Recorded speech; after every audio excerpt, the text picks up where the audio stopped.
Merci beaucoup à celles et ceux et aux différentes institutions qui ont pu soutenir l'organisation de cette journée. Virginie Troy vient de le dire, effectivement, un des souhaits d'un certain nombre, et au premier chef de Jean-François Mattei, était et reste une réflexion, des questionnements sur le lien, les divergences, les différences entre humanitaire et social. Y a-t-il des spécificités en termes de modalités d'action?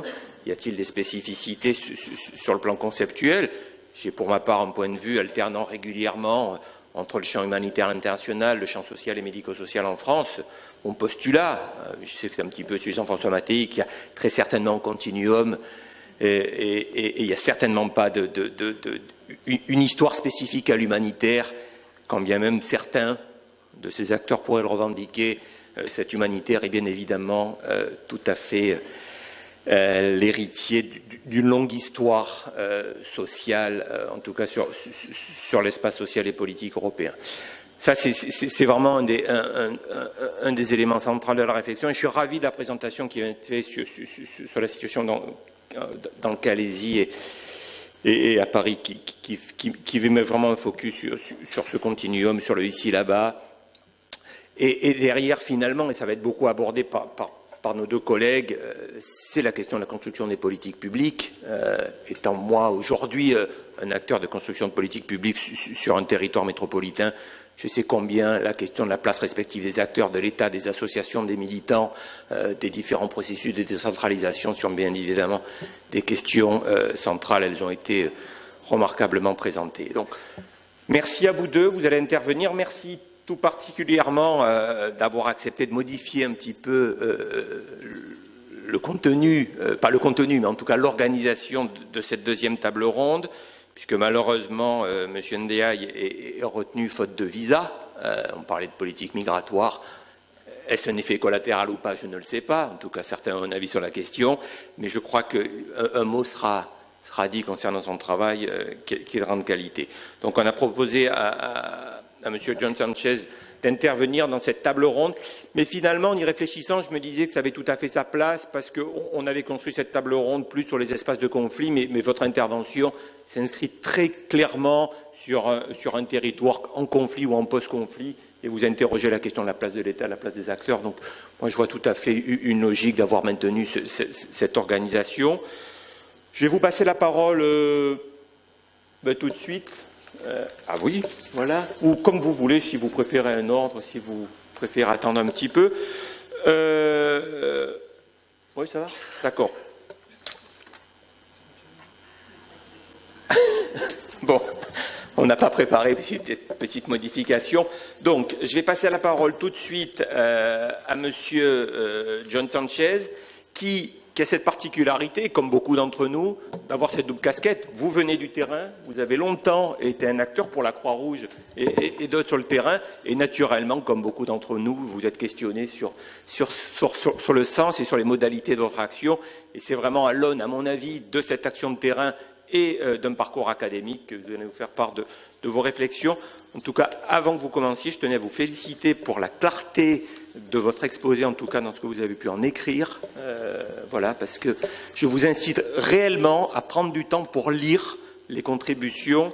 Il y a une vraie qualité et rédactionnelle et méthodologique et de fond sur votre article. Je tenais à le dire en préambule et je vous laisse la parole.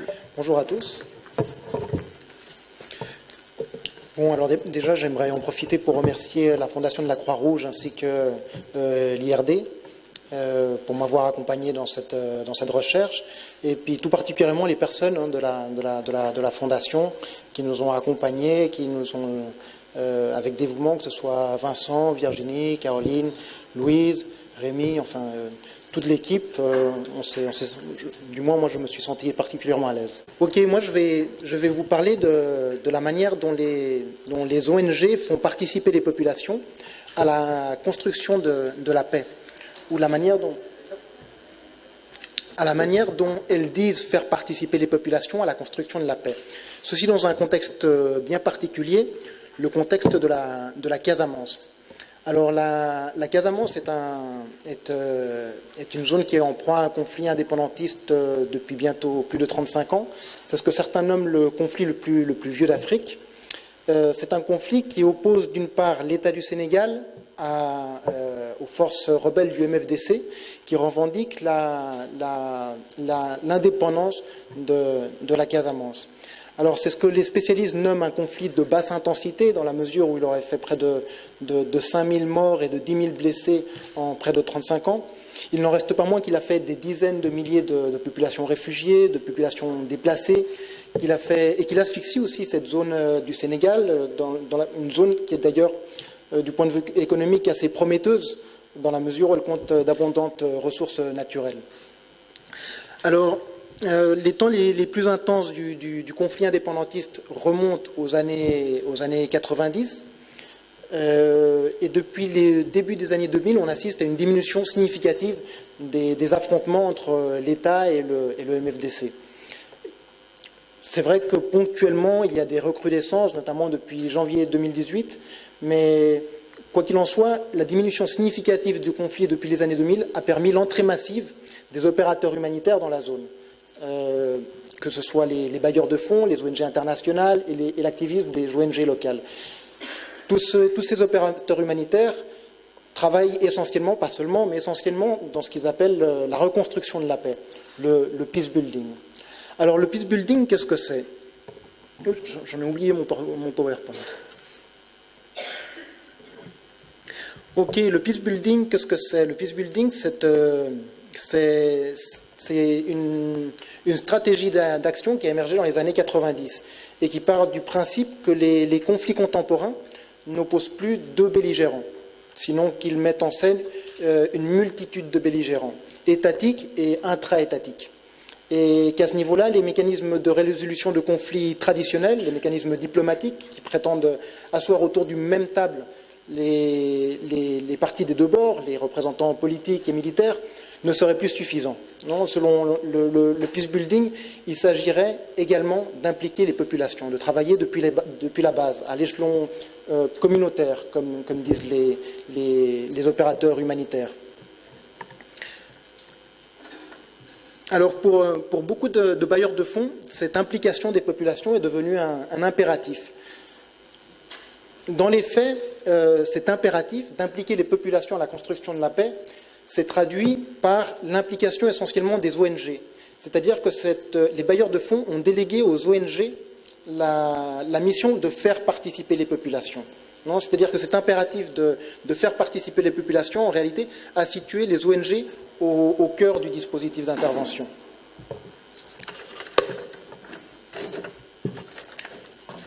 Oui, en ce sens-là, compte tenu de la mise à disposition de ressources financières par les bailleurs de fonds, d'innombrables ONG se sont engouffrées dans ce qu'on peut qualifier d'une nouvelle niche de marché du développement.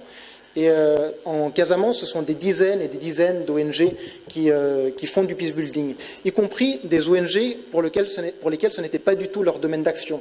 On voit par exemple des ONG agricoles se reconvertir au peace building, non seulement compte tenu du contexte particulier de la Casamance, mais aussi compte tenu des ressources financières mises à disposition par les bailleurs de fonds.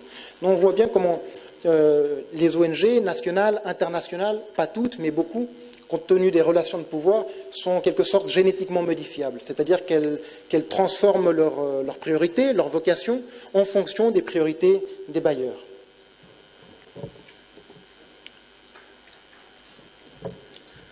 Alors voilà, comment s'y prennent les opérateurs humanitaires pour faire participer les populations à la construction de la paix.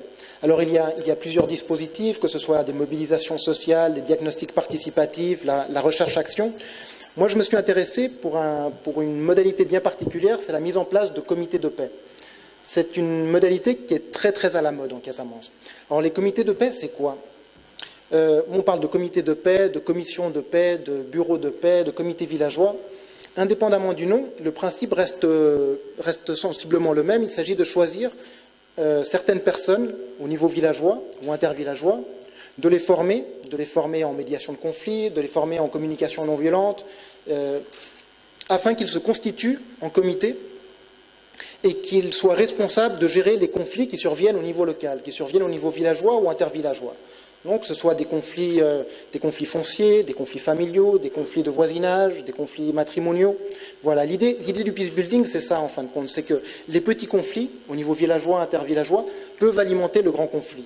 Et que donc prévenir les petits conflits, d'une certaine manière, c'est prévenir l'embrasement du grand conflit.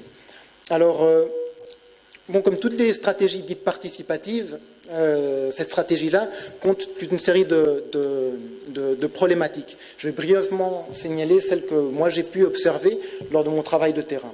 Mon travail de terrain, ça a essentiellement été une approche ethnographique qui s'est basée sur des entretiens formels et informels, aussi bien auprès des bailleurs de fonds, des ONG internationales, des ONG locales, ainsi que des populations elles-mêmes. J'ai également fait un peu d'observation participante vis-à-vis des modalités de la rencontre entre les opérateurs humanitaires et les populations. Alors, le premier problème que j'aimerais soulever, c'est la difficulté, la possibilité d'insuffler la participation depuis l'extérieur à l'intérieur. Non, c'est-à-dire on se retrouve dans cette situation paradoxale où la nécessité de faire participer le bas, de faire participer les populations, est toujours préconisée depuis le haut. Non, et cette situation-là, on la retrouve bien dans les comités de paix. C'est-à-dire que les comités de paix, qui doivent faire participer les populations, sont toujours conçus et mandatés depuis l'extérieur, depuis les ONG. Non, c'est-à-dire que les objectifs de la participation, les modalités de la participation, le fonctionnement de la participation est décidé depuis les ONG. En quelque sorte, les ONG ne décident pas des propres modalités de leur participation. À plus d'un égard, j'ai également pu me rendre compte que non seulement les populations ne décident pas des modalités de leur participation, mais y compris les ONG locales non plus ce ne sont pas elles qui décident. En fin de compte, les comités de paix, c'est un mécanisme importé. C'est un mécanisme qui a été très utilisé dans diverses situations post-conflit, que ce soit au Sri Lanka, au Libéria, en Afrique du Sud, avec des résultats assez divers selon les contextes. Et en Casamance, c'est un mécanisme qui a été importé par la coopération américaine, par l'USAID. Et l'USAID, pour tenter de diffuser cet appareillage technique, cet appareillage conceptuel, a soumis les ONG locales à toute une série de formations. De formations qu'il qualifie souvent de renforcement de compétences, de transfert de compétences, etc.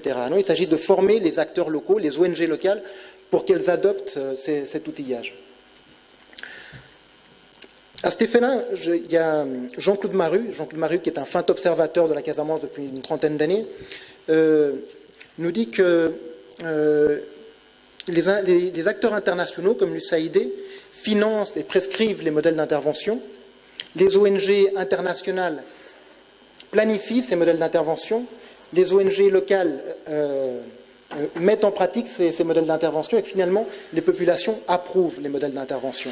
Alors c'est vrai que c'est un schéma un peu caricatural, mais je crois qui mériterait peut-être des aménagements au cas par cas, mais je crois qu'il traduit bien comment les comités de paix se sont mis en place en Casamance. Alors la question, c'est de savoir, oui, effectivement, les comités de paix, ça vient de l'extérieur, c'est une stratégie importée. Mais la question, c'est de savoir si ça marche ou si ça ne marche pas. Alors, ça dépend. Ce qui est clair, c'est que l'extériorité de l'initiative pose toujours la question de l'appropriation. Et d'abord, il y a cette question de la viabilité. Alors, tous les opérateurs humanitaires qui mettent en place des comités s'accordent sur le fait qu'ils ne sont pas capables de faire en sorte que ces structures soient viables. Ce qui veut dire que les comités naissent avec la mise en place d'un projet, perdurent le temps des projets et généralement ne sont pas capables d'aller au-delà de la durée du projet. En quelque sorte, ils sont dépendants de la stimulation financière, de la stimulation technique des bailleurs de fonds, des ONG, des animateurs. C'est-à-dire qu'en quelque sorte, ils sont davantage tournés vers l'extérieur, vers les retombées matérielles, économiques des projets, et n'ont pas en ce sens une véritable vocation communautaire. Un autre problème sur lequel je voulais mettre le doigt, c'est la question du pluralisme juridique. Alors, ces comités de paix leur objectif, c'est de gérer les conflits au niveau local. La question, c'est qu'il existe déjà une multitude de mécanismes au niveau local qui sont spécialisés dans la résolution du conflit. Alors d'abord, évidemment, il y a les mécanismes coutumiers. Il y a la parenté. La parenté gère des conflits liés au voisinage, des conflits matrimoniaux, des conflits fonciers. Il y a aussi la chefferie. La chefferie est impliquée dans la gestion de beaucoup de conflits. Au-delà de la chefferie, il y a aussi les chefs religieux, que ce soit l'imam, que ce soit le catéchiste, que ce soit les chefs religieux animistes. On est dans un contexte de la Casamance, un contexte où cette pluralité religieuse cohabite, y compris au sein même du même village. Au-delà des mécanismes coutumiers, il y a également les mécanismes dérivés de l'administration publique, que ce soit la préfecture, la sous-préfecture, la gendarmerie, les mécanismes dérivés de la décentralisation, les mairies. Enfin, je ne vais pas faire une liste exhaustive des dispositifs impliqués dans la résolution de conflits. L'idée, c'est que les comités de paix n'arrivent pas en terrain vierge. Non. Alors la question, c'est de savoir si en réalité ils viennent simplifier la donne ou s'ils viennent au contraire la complexifier. Alors à cet effet-là, pour réfléchir sur cette question, Chauveau et Lavigne Delville, qui ont travaillé particulièrement sur la question du pluralisme juridique en Afrique de l'Ouest, une caractéristique de la zone, nous disent que le problème n'est pas tant la pluralité juridique, le fait qu'il existe une multiplicité de normes. Le problème essentiel, c'est le manque de coordination entre ces différents niveaux. C'est-à-dire que si j'ai un conflit avec quelqu'un et je tente de le régler au travers de la parenté, la solution ne me satisfait pas, j'irai voir la chefferie. Si la solution ne me satisfait pas, j'irai voir le maire de la commune. Si la solution ne me satisfait pas, j'irai alors voir le préfet ou le sous-préfet, qui à leur tour pour me renvoyer de nouveau vers la chefferie en me disant que ça ne relève pas de leurs compétences. Non, ce pèlerinage des conflits est quelque chose d'extrêmement habituel en Casamance.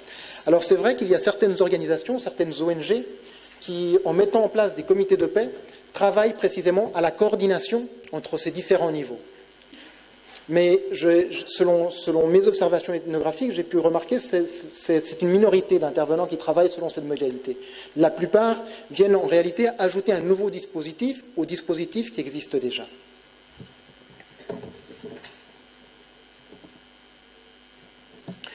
L'illusion de neutralité. Alors, le principe du peace building part de l'idée que, en choisissant les bonnes personnes, c'est-à-dire en choisissant les personnes qui bénéficient du prestige, qui bénéficient du respect des populations, en choisissant ces bonnes personnes-là et en leur donnant la bonne formation, les bons outils, on va constituer des comités qui vont être capables de prendre des décisions impartiales, des décisions justes, des décisions neutres, des décisions consensuelles.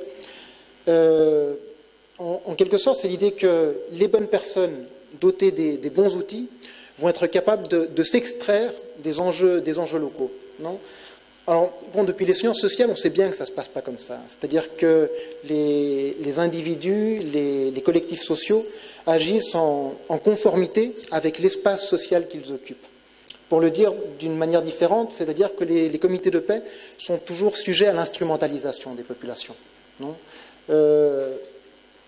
C'est-à-dire que les membres des comités tentent toujours de prendre des décisions qui les favorisent. Soit qui les favorisent personnellement, soit qui favorisent des gens de leur réseau.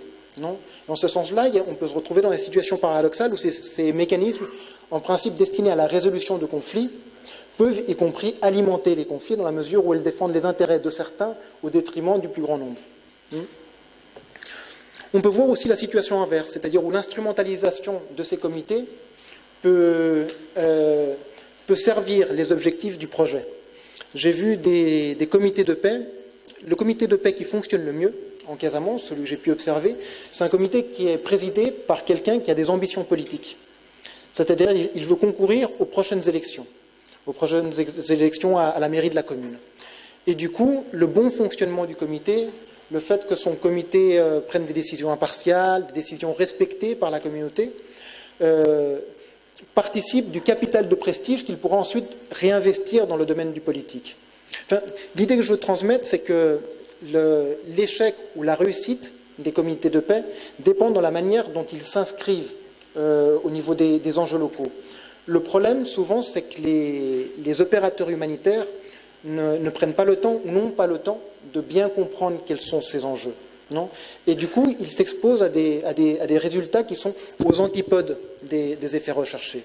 Donc ça me permet également de rebondir sur la question d'agency dans la mesure où l'agency, elle se manifeste en permanence par les individus et les collectifs sociaux, mais souvent en dehors des objectifs du projet, y compris des fois au détriment des objectifs du projet.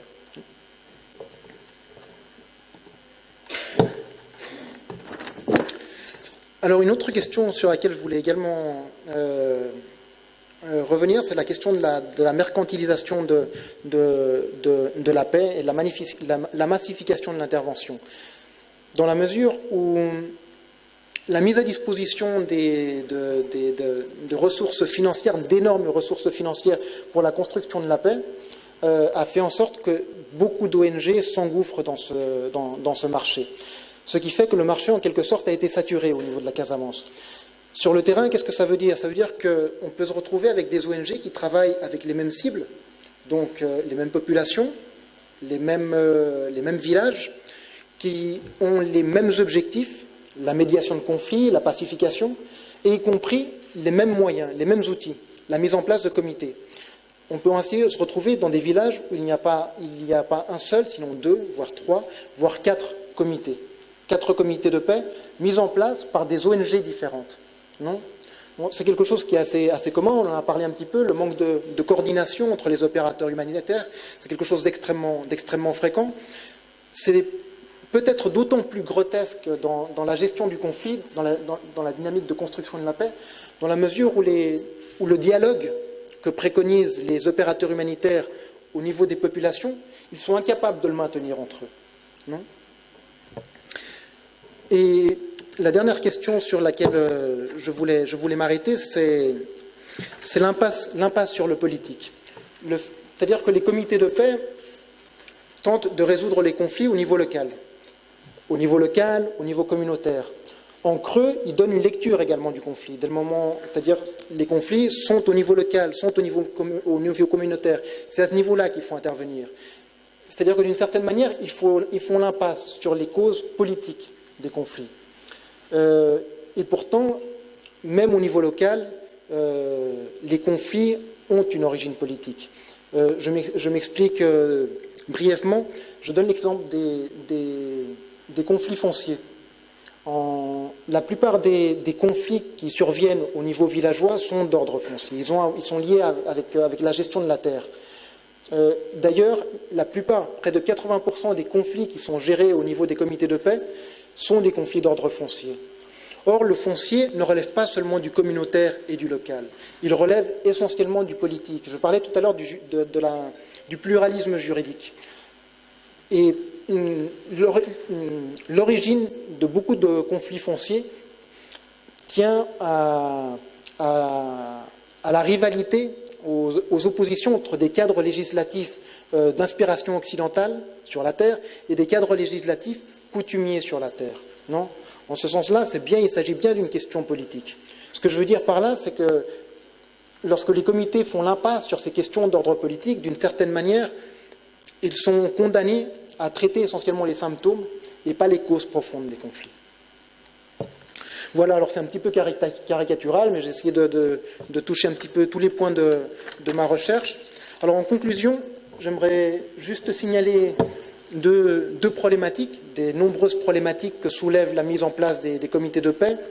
Alors d'abord, je crois qu'il serait important d'approfondir les instruments qui permettent la connaissance du contexte pour les intervenants, et particulièrement celles qui permettent d'évaluer l'impact de ce qui est en train de se faire.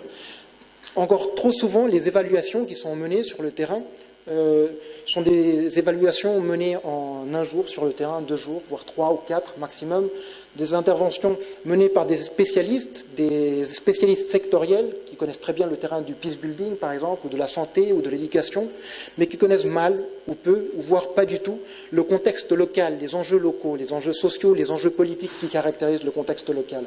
Ça, je crois que c'est indispensable. Et le deuxième point sur lequel aussi je voulais m'arrêter, c'est le fait que, lorsqu'on parle par exemple des comités de paix, j'ai pu me rendre compte que la réplication des interventions n'est pas nécessairement liée au succès qu'elles ont sur le terrain.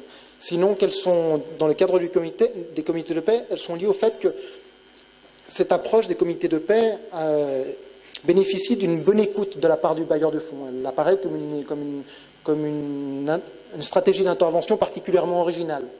Et elle est essentiellement répliquée précisément parce qu'elle est compétitive sur le marché humanitaire et pas nécessairement par les résultats qu'elle amène. Voilà. Je vous remercie.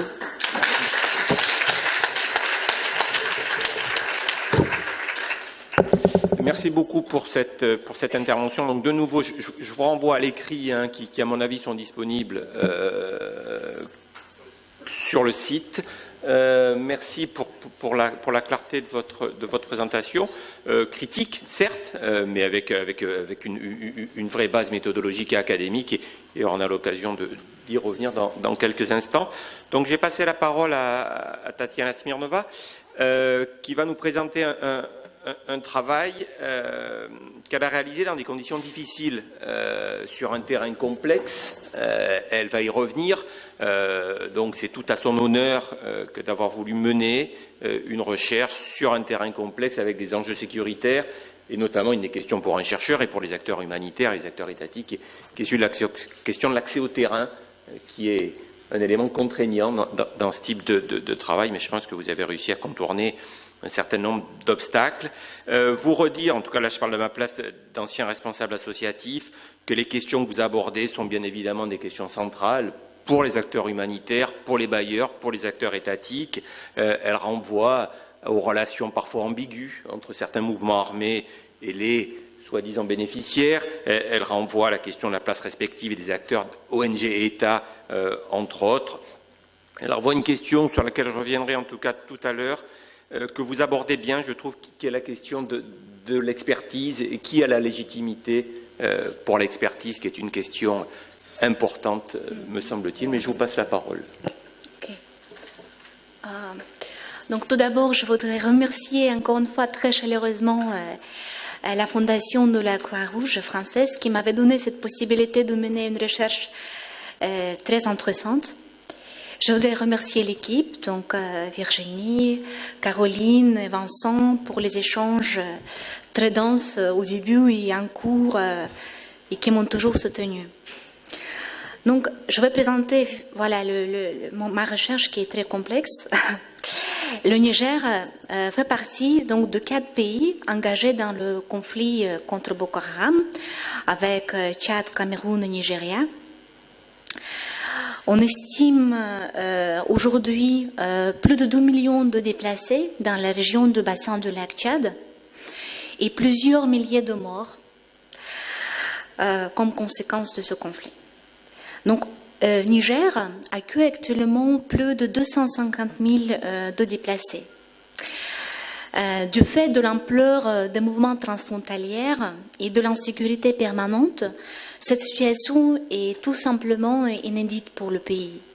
Elle est d'autant plus complexe qu'elle renvoie simultanément à 2 dimensions, donc humanitaire et sécuritaire, qui, quant à eux, s'inscrivent aussi dans l'histoire des insécurités alimentaires structurantes et d'autre part dans l'héritage laissé par des rébellions au nord de la région de Difa. Donc, ma question de départ, c'était en fait à comprendre tout simplement comment les humanitaires et les autorités négocient l'aide dans un contexte d'insécurité et avec quels effets pour la population de Difa. Ma recherche s'est déroulée donc de 2007 à 2007, donc en espace de 3 mois et demi de terrain, dans un contexte d'insécurité, ce qui avait défini en fait de facto, ce qui avait limité de facto la possibilité de mener la recherche dans la région de Difa lui-même. Les avions, voilà, il n'y a pas d'avions, il n'y a que des avions humanitaires. Il faut avoir des autorisations spéciales pour aller dans la région. Mais j'ai contourné donc cette contrainte en menant des entretiens avec des personnes qui faisaient des navettes assez régulières entre les DUFA et Niamey. Donc Niamey, c'était le lieu central de collecte de données.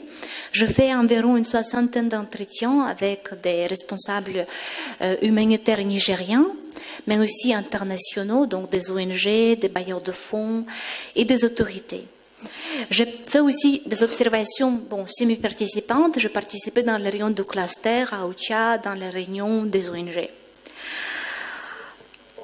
Donc, je faisais les allers-retours entre Paris et Niamey.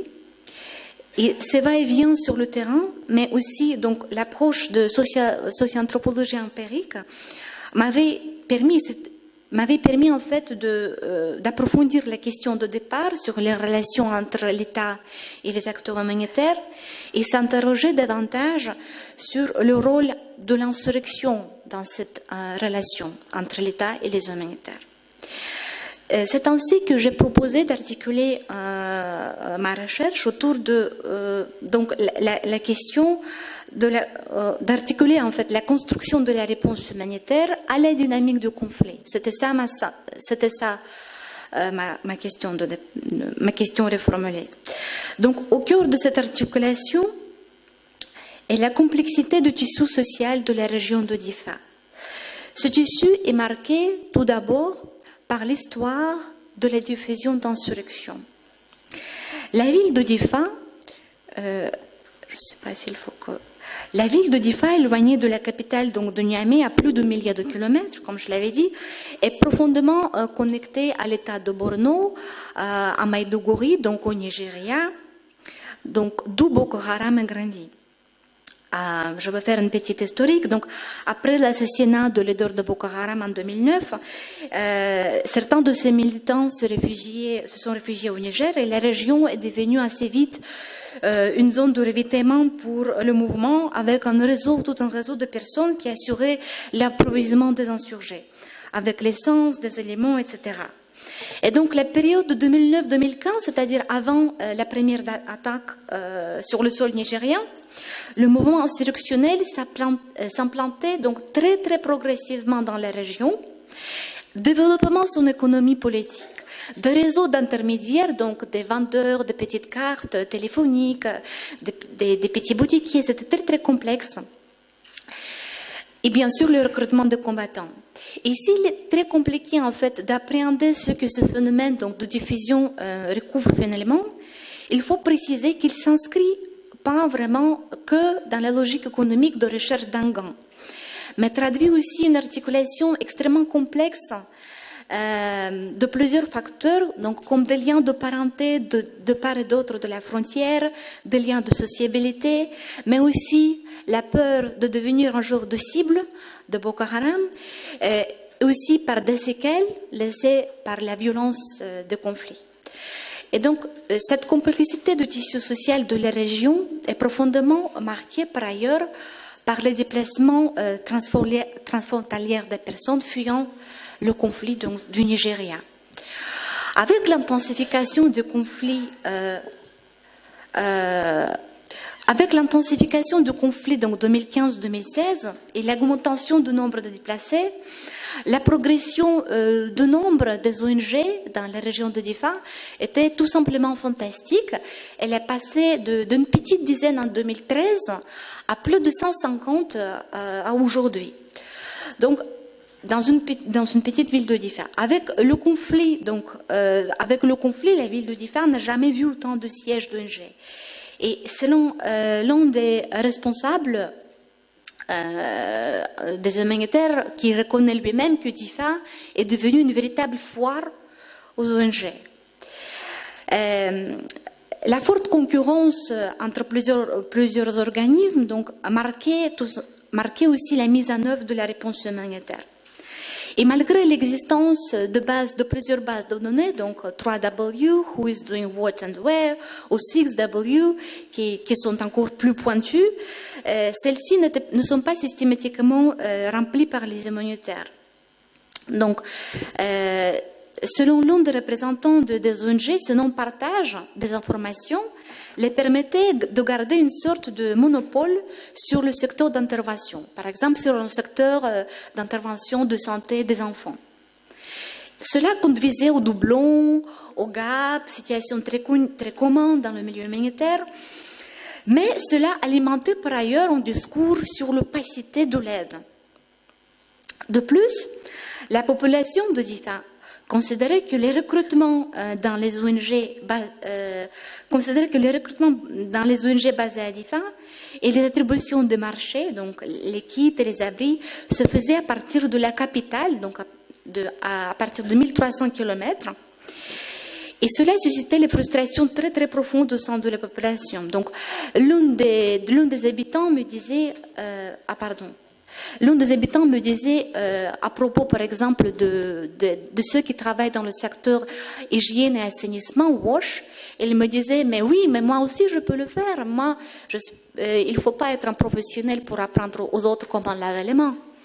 Je ne cite pas d'autres exemples lorsque, avec des recrutements de chauffeurs, donc de Niamey à Difa, ou bien des gardiens, des sièges des ONG, qu'on recrute aussi parfois à Niamey pour les ramener à 1300 km à Difa, et ainsi de suite. Donc toute cette situation-là suscitait de nombreuses frustrations de la population. Et les discours autour de l'absence de l'État donc, dans la région contribuaient à exacerber ces tensions. De la sorte que l'un des habitants avec qui je discutais, il me disait « Mais Tania, mais si Boko Haram n'était pas si violent, moi j'aurais pris les armes moi-même. » Donc, dans ma démarche, j'ai mis en perspective tous ces discours donc, sur l'absence de l'État dans la réponse humanitaire avec les dispositifs sécuritaires qui soulignaient au contraire la présence de l'État. Donc, en effet, la condition de l'état d'urgence, toujours en vigueur dans les régions de Difa, qui suscite, il y a plusieurs contraintes, donc imposer les perspectives sécuritaires de gestion de l'humanitaire à travers lesquelles les autorités tentaient d'exercer donc sa prérogative, je ne sais pas si je suis, sa prérogative régalienne de contrôle du territoire et de la population. Donc pour illustrer ceci, je vais m'appuyer sur 3 exemples. La mise en place de camps de réfugiés, l'évacuation des îles du lac, les parties nigériennes des îles du lac, et puis la question de gouvernance de l'espace des insécurités par les chiffres. J'avance une hypothèse, donc je vais parler de premier exemple, selon laquelle la mise en place des camps reflétait d'une certaine manière des stratégies visant à maîtriser cet espace d'insécurité pour mieux cerner et contrôler la diffusion de l'insurrection. En 2013-2014, l'État du Niger gardait un certain status quo à l'égard de Boko Haram, alors qu'à ce moment-là, il y avait déjà des dizaines de milliers de déplacés du Nigeria qui étaient bien présents sur les territoires du Niger. À ce moment-là, les autorités étaient très réticentes à l'idée de la création des camps. Donc, comme disait l'un des fonctionnaires du ministère de l'Intérieur, l'idée des camps, ça veut dire qu'on a un vrai problème. Cependant, le conflit évoluait, la position du Niger à l'égard de Boko Haram aussi.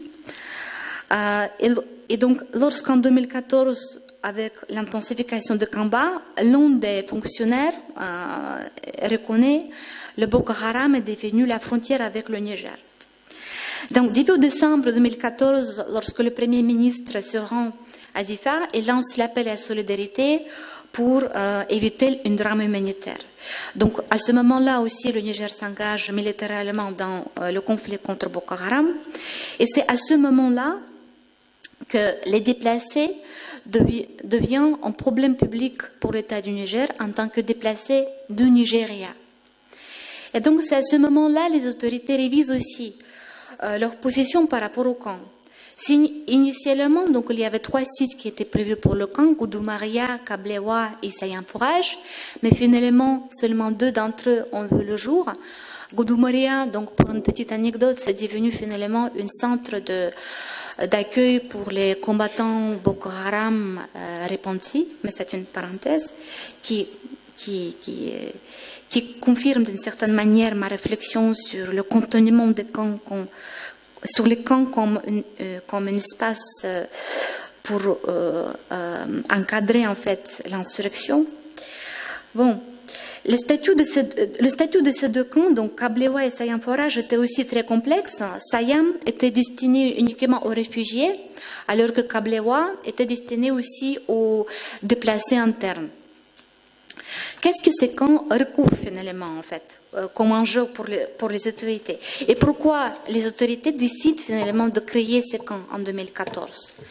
Voilà, on revient sur le premier mouvement de population de 2012-2013. Ce premier mouvement, ça a ressorti dans plusieurs entretiens. Ils étaient considérés comme suspects par les autorités parce qu'ils disaient qu'en fait, on ne savait pas qui étaient ces gens-là. Un autre exemple qui montre le fait que pour les autorités, les déplacés étaient une population suspecte concerne la gestion des suites de premières attaques portées dans la région de Difa en 2015 à Bosso et à Difa. Donc, c'était deux villes attaquées, Bosso et Difa. Ils ont provoqué des flux massifs de la population à l'intérieur du pays. Une des flux a été orientée à Zander, qui se situe à plus de 400 km de Difa. Et à ce moment-là, après l'attaque, donc HCR, ça s'est ressorti dans les entretiens, HCR a proposé de créer un camp, mais les autorités ont refusé net en disant qu'on ne veut pas. Non. On disait qu'on ne veut pas avoir, de Boko Haram à l'intérieur du pays. Donc, dans le même temps,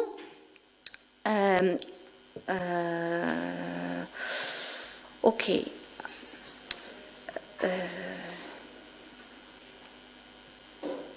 Donc je vais raccourcir un peu. Donc un autre exemple. Ok. Un autre exemple traduisant le prisme sécuritaire dans la réponse humanitaire concerne le processus donc d'évacuation de la partie nigérienne des îles du lac Tchad qui a lieu après donc en avril 2015, qui avait défini les îles du lac Tchad comme une zone de non-droit. Malgré cela, les gens continuent à s'y rendre pour les activités de production, de pêche, de poissons, d'élevage et ainsi de suite. Ces allers-retours marquent profondément, encore une fois, la complexité du tissu social et on voit que ce phénomène n'a pas du tout pris en compte dans la réponse d'urgence par les autorités. Un autre exemple qui illustre la présence de l'État à travers le prisme sécuritaire concerne le fait que concerne ce que l'un des... Pardon, j'ai complètement oublié le slide. Concerne ce que l'un des humanitaires avait appelé la guerre des chiffres, la guerre des chiffres entre les humanitaires et les autorités, la guerre des chiffres de déplacés. Donc, sans expliquer davantage cet exemple, il est important de l'évoquer pour dire que l'État avait fini finalement d'imposer son veto sur le nombre de chiffres.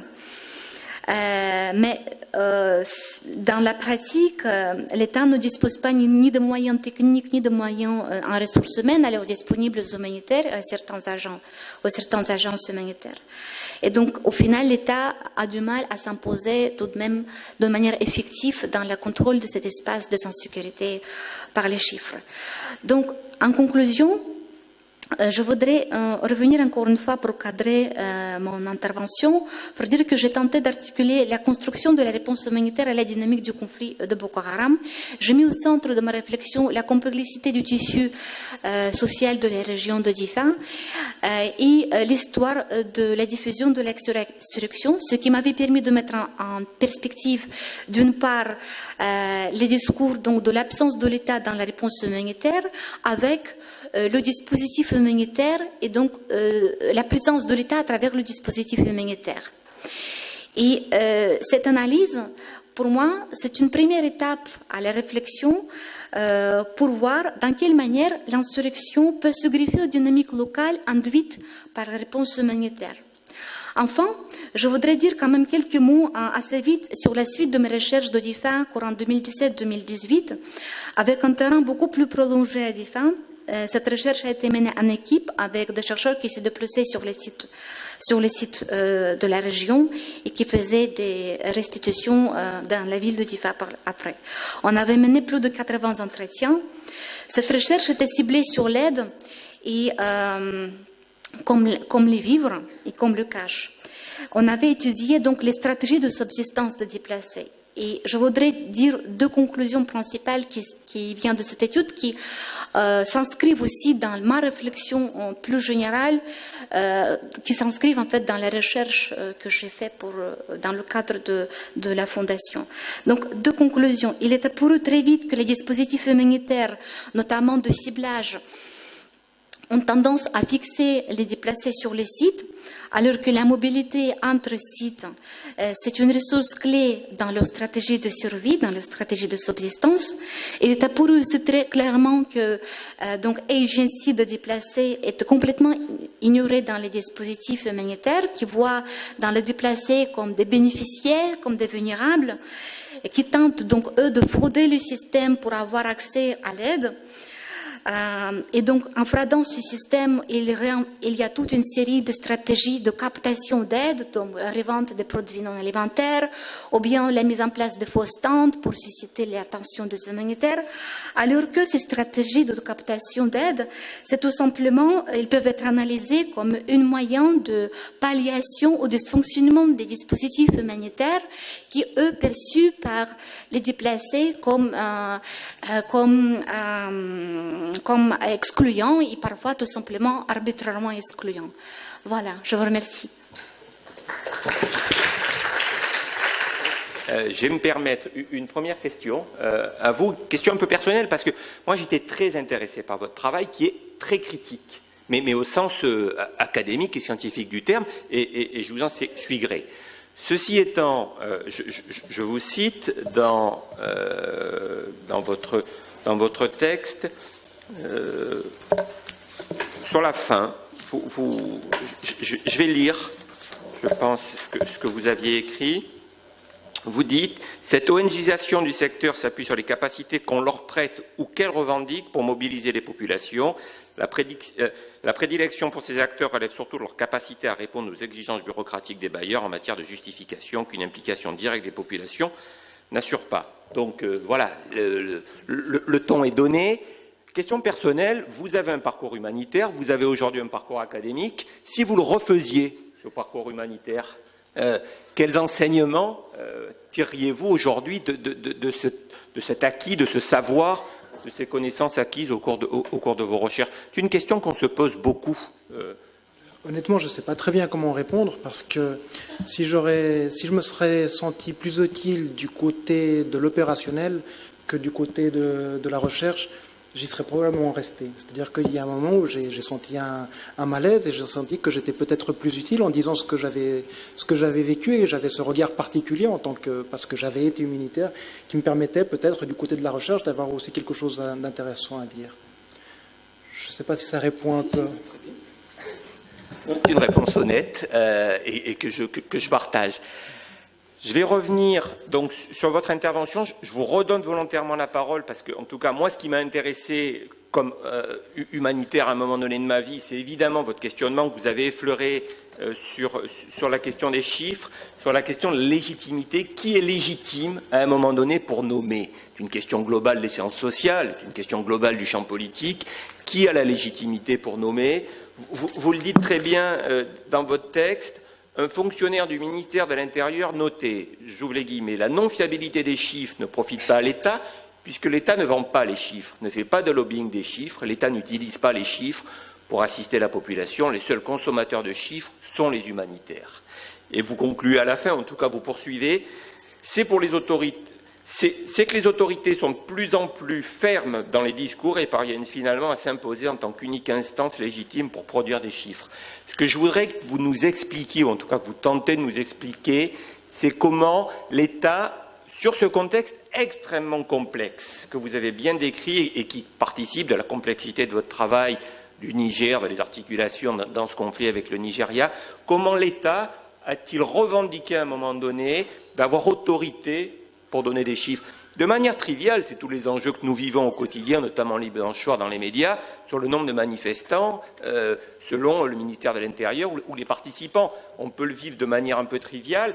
Sur des conflits comme celui-ci, c'est des enjeux majeurs en termes de réponse publique, en termes de mobilisation financière pour les bailleurs. Ce qui m'intéresse, c'est comment cette bascule s'est-elle opérée, si vous arrivez à répondre à cette question.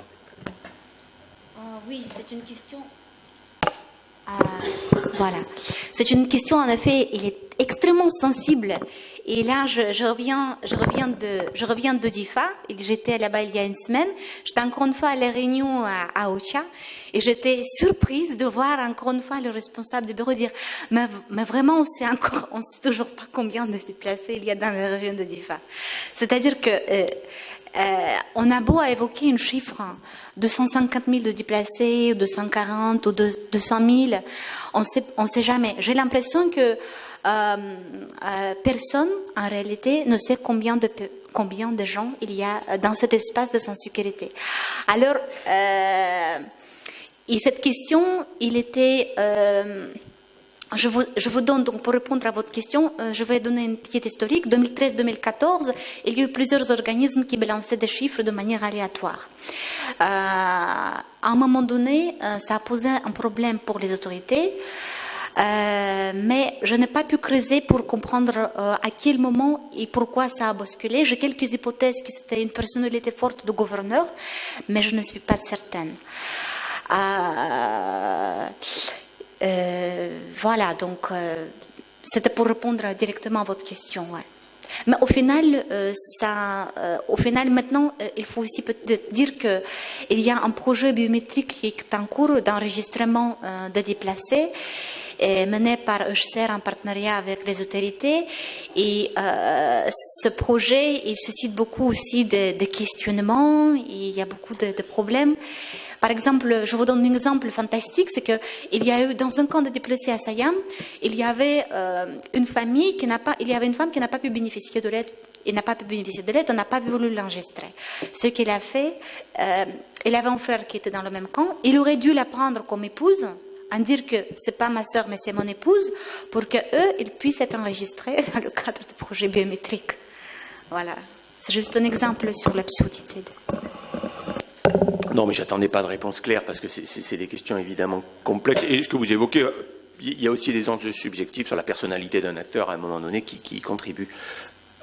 La parole est à vous sur ces sujets qui englobent bien au-delà des contextes qui sont décrits, qui sont des questions qui traversent les acteurs humanitaires depuis de très nombreuses années.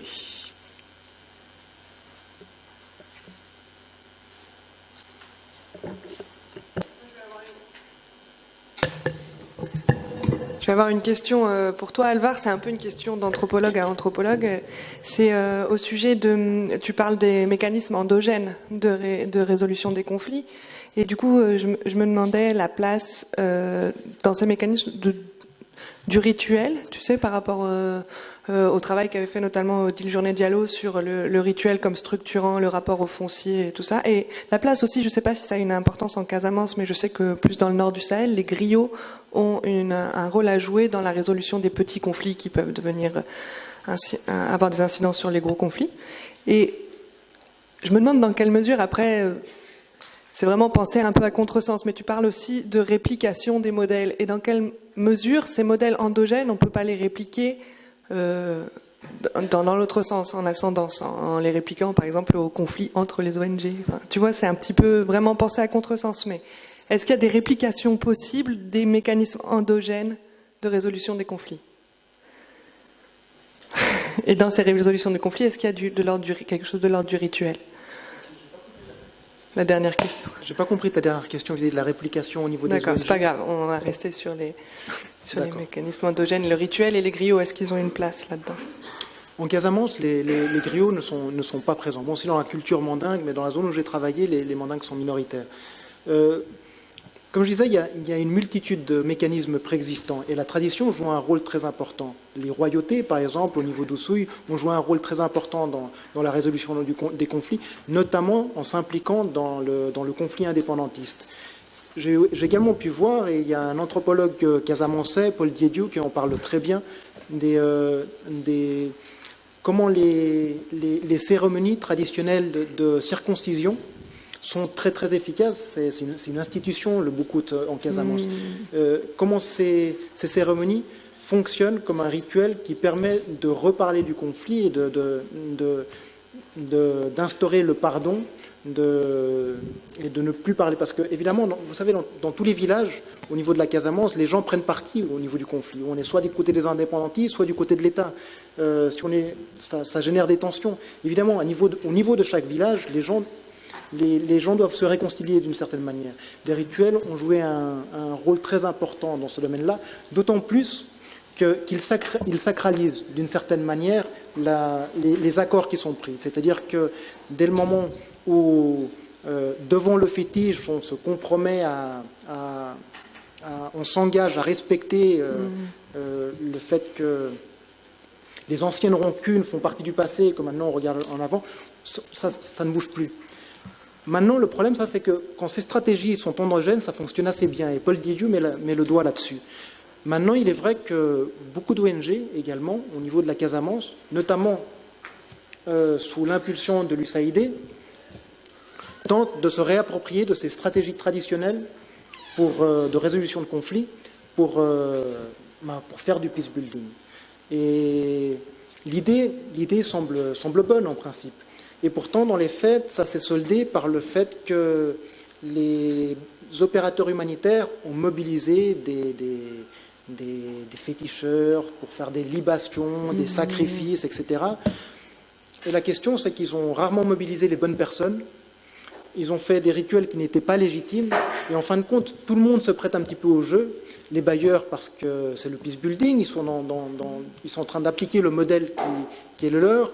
Les ONG locales, parce qu'elles reçoivent des fonds pour faire ça. Et les populations se prêtent, en fin de compte. Il y avait un interlocuteur qui me disait, bon, écoute, les ONG, elles viennent, on mange bien, on danse bien, puis ensuite on rentre tous à la maison. En fin de compte, il y a comme une mise en scène de laquelle certaines fois on participe tous, non ? Donc ça veut dire que par exemple il y a eu des boukoutes qui ont été organisés ou auxquels on a invité les ONG par exemple C'est le contraire, pas les boukoutes. Les boukoutes, ça n'en touche pas. D'accord. Ça n'en touche pas. Mais par contre, il y a des libations, des fétiches sacrés qui ont été financés par les bailleurs de fonds, qui ont financé les rencontres, les mobilisations. Et évidemment, d'une certaine manière, ça désacralise. Ça ne peut pas être sérieux, non, parce que c'est des événements qui sont sacrés.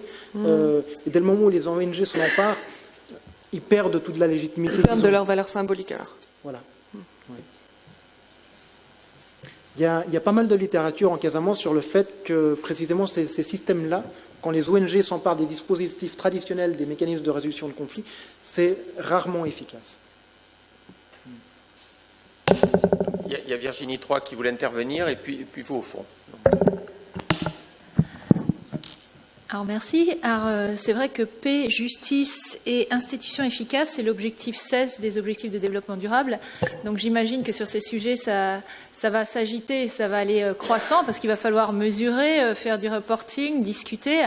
Alvar, là, tu évoques vraiment quelque chose d'essentiel, de critique et qui là, mérite discussion. Comment s'organise du coup ? Tu vois ça sur le terrain. La prochaine étape, c'est-à-dire les populations sont conscientes, il y a de la mise en scène, il y a les bailleurs, etc. Est-ce que tu sens que quand même, cette discussion critique se met en place où la mise en scène va continuer et finalement on va rester un peu dans la mise en scène ? Ou est-ce qu'il y a des portes ouvertes pour faire différemment, justement, comme tu l'évoques ? Je vous propose qu'on prenne la deuxième question, parce que je ne sais pas si c'est en lien ou pas, et comme ça vous répondez globalement sur les deux questions. Allez-y.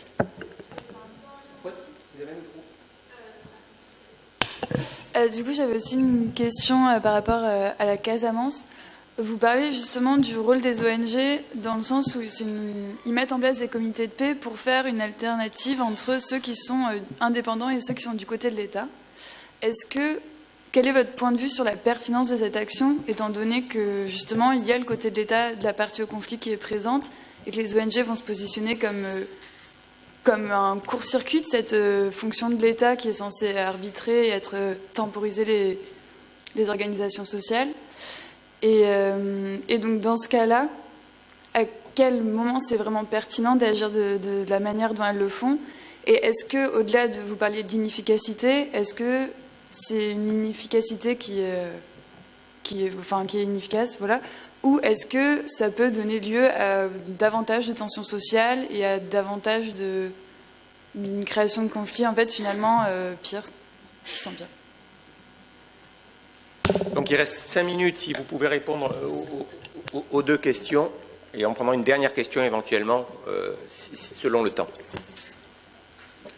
Oui, alors vis-à-vis des solutions, on en parlait un petit peu hier, l'objectif des sciences sociales, en fin de compte, c'est d'apporter des solutions, des diagnostics, des recommandations. J'en suis pas sûr, on avait ce débat hier, et je crois que dans une certaine mesure, on peut faire un diagnostic à partir de notre expertise sur le social, sur le culturel, et signaler et montrer un certain nombre de problématiques. Ensuite, je crois que c'est aux opératifs qui sont sur le terrain d'en prendre note. Le problème, souvent, c'est un problème de communication. Comment porter notre diagnostic à ces gens-là? Dans ce sens-là, ce type d'initiative est très positive. Est-ce qu'il y a des possibilités que les ONG jouent un rôle important dans la résolution du conflit en Casamance?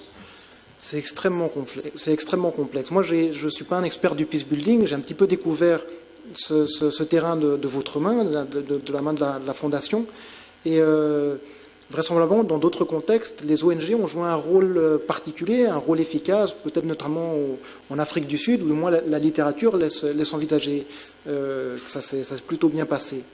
En Casamance, généralement, les observateurs sont très très critiques avec le rôle des ONG, dans la mesure où elles ont perdu complètement leur légitimité auprès des populations et donc auprès des interlocuteurs, notamment auprès du MFDC. Ils ont perdu leur légitimité, entre autres, par le fait que lorsqu'on est dans un village, on voit 14 ONG débarquer qui vont nous offrir les mêmes services. Les bénéficiaires ne sont pas dupes, ils voient bien qu'il y a une duplication des interventions. Ils voient bien qu'en fin de compte, l'objectif principal, ce n'est pas eux. C'est peut-être le deuxième objectif ou le troisième, mais l'objectif principal est la captation des fonds. Et dès le moment où ils sont conscients de ça, les ONG n'ont pas cette légitimité. Il y a un discours terriblement critique sur les ONG au niveau des populations. C'est clair que ce discours critique, vous ne le recueillez pas lorsque vous arrivez en 4-4. Non, ça aussi, il faut l'avoir en tête. Donc, moi, je ne suis pas particulièrement optimiste vis-à-vis du rôle des ONG dans la résolution du conflit en Casamance. Vis-à-vis de la neutralité de l'intervention, ça c'est très intéressant parce que, puis aussi en parlant de la Croix-Rouge, aussi de parler de la question de la neutralité. En Casamance, évidemment, les ONG, les intervenants se présentent comme étant neutres. Je dirais que ce n'est pas le cas, c'est-à-dire que le discours humanitaire a été beaucoup plus efficace pour isoler le MFDC, pour isoler les indépendantistes, que les bombardements. Beaucoup plus efficace, dans la mesure où le discours humanitaire, l'aide aux populations, en réalité, on est venu dire aux populations, écoutez, on veut que vous rentrez chez vous. C'est vrai, vous viviez dans un extrême dénouement, dans des situations de déplacés, de réfugiés, on va vous aider à rentrer chez vous. Alors si on veut qu'on va vous aider à reconstruire votre logement, à recomposer votre cheptel, mais pour cela, il faut d'abord mettre la pression sur le MFDC pour qu'il vous laisse retourner chez vous. Évidemment, les populations ont des contacts au niveau du MFDC. C'est des frères, des cousins. Ils se mettent en contact avec le MFDC en disant « il faut que vous nous laissiez retourner, on va nous aider pour reconstruire nos maisons ». Le MFDC est dans une situation de recherche de légitimité. Il ne va pas se mettre les populations qu'il défendra à dos. Dans ce cas, il s'est vu dans beaucoup de situations où il a, d'une certaine manière, accédé au fait que les populations reviennent. Progressivement, ils perdent de plus en plus de terrain. Les populations reviennent, ils perdent de plus en plus de terrain.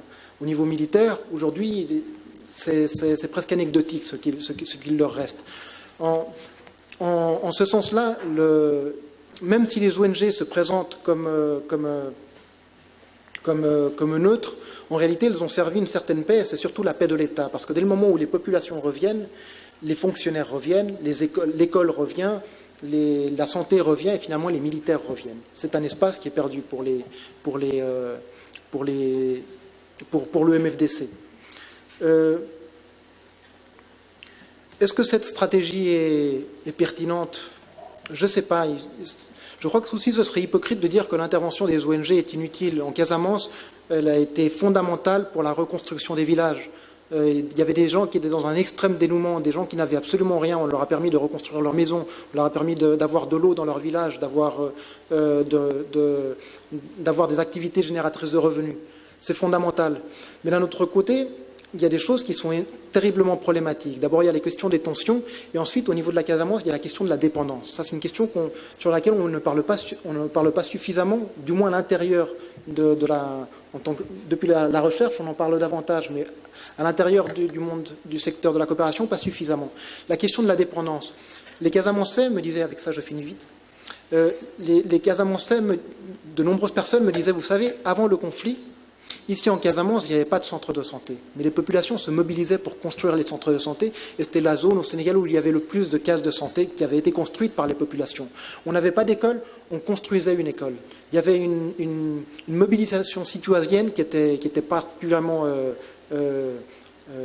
active, présente en Casamance. Aujourd'hui, ce n'est plus le cas. Aujourd'hui, on n'a pas d'école, on va chercher un partenaire. On n'a pas d'eau, on va chercher un partenaire. C'est-à-dire, d'une certaine manière, les populations sont de plus en plus conscientes. L'intervention des ONG a en quelque sorte tué ou limité l'initiative citoyenne. Je ne sais pas si j'ai répondu. Je vous propose qu'on arrête là. Merci à tous les deux pour vos interventions. Merci, vous êtes prêtés à l'exercice qui est compliqué, de restituer en des temps impartis une recherche qui est un morceau de votre vie. Et je vous propose qu'on enchaîne sur la troisième table ronde. Merci encore à vous deux.